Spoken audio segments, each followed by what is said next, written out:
Hi, I'm Sherry Lenzo, and I'm here to show you how to use Equatio to write math equations and solutions. Equatio won't actually solve your equations for you. You'll have to do that. Let's see how it works. So I have on my page an equation to solve, and I need to open Equatio. It's an extension. It looks like the blue diamond shape that is on the screen, and I'm going up to Equatio to turn it on, and as you can see, the equation editor is popped up and ready for me to use. So all I need to do now is start typing my math equation.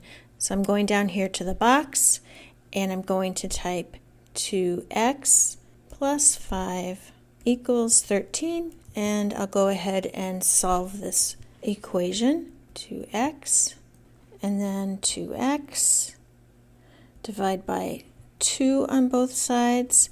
I'm going to use the arrow over to move one place over and add my equal sign, and move the cursor over again to go to the next line, and x equals 4.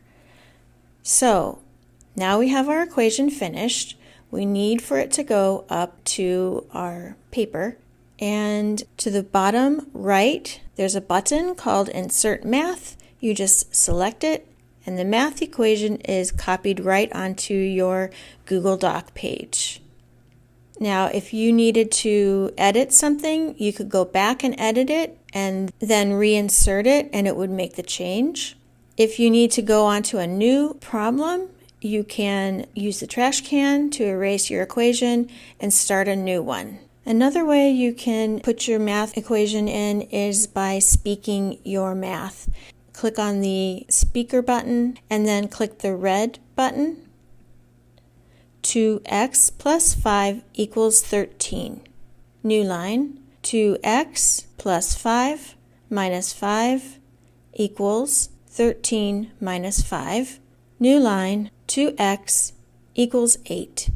And that is how you would say your math, and then you could do the same thing, insert it into your Google Doc, and it's going to land wherever your cursor is. Those are the basics of Equatio. Thanks for watching.